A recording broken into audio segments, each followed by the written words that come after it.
Magandang araw, panibagong buhay, panibagong pag-asa na naman para sa ating lahat. Tara, samahan niyo ulit ako magluto ng batcham ngayong umaga. Napakahirap talaga mag-isip ng uulamin sa bawat araw.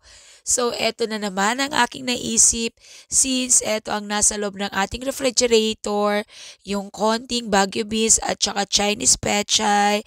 So, ayan, lutuin na natin at muli nating pasarapin ang ating ulam sa araw na ito. Ayan, nagisa-gisa muna ako ng sibuyas, bawang at tinimplahan ko na ng asin ng Spanish paprika, naglagay ako nun ng Italian seasoning, ng ground black pepper, ayan. So, timplado ng lahat yan and then syempre ilagay na natin ang ating Baguio beans. Hiniwa ko lang yan ng maliliit para hindi mahirapan si mamang kumain. So, ako pagka nagigisa ako ay tinitimplahan ko na lahat, ginigisa ko pa lang ang sibuyas, ang bawang. So, wala na naman itong kamatis kasi hindi pa nagmumura ang ating kamatis. So, ayan, halu-haluin lang muna natin hanggang sa maluto at lumambot ang mga gulay na inilagay natin bago natin ilagay ang sahog natin dito na atay. So, naglagay din ako ng tomato paste. Katulad ng sabi ko, tomato paste po ang aking ginagamit sa aking nilulutong may mga sauce.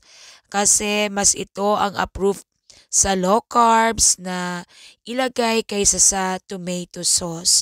So, ayan, halo-halo lang. Napakasarap na naman nito mga ka-saucers ko dyan.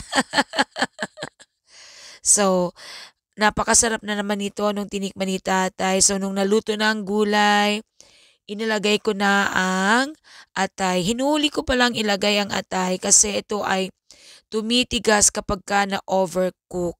Napakasarap naman kainin ang atay kapag ka ito ay sadyang malambot din naman. So, hindi yung lumalaban sa ating mga ngipin.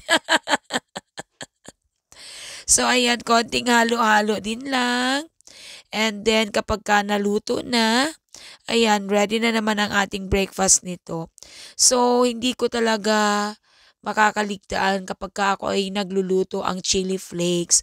Kasi nga, wala akong biniling siling labuyo or siling haba. So, ayan, may chili flakes ako dyan. Yan ang inilalagay ko. And then, nung tinikman pala ito ni tatay, sabi niya sa akin, medyo nakukulangan pa siya sa lasa kaya nagdagdag na lang ako ng konting patis. So, ayan, 'di ba? Napakadali lang nitong batcham natin na 'to pero napakasarap. Kahit sino pwedeng magluto nito. Depende na lang sa ating mga pampalasa kung paano tayo ah, lasahan or paano natin lasahan ang ating mga niluluto. So that's all for today. Ayan pala, nagluto din pala ako ng itlog kapartner nito. And then syempre pipino. Thank you for watching. Bye!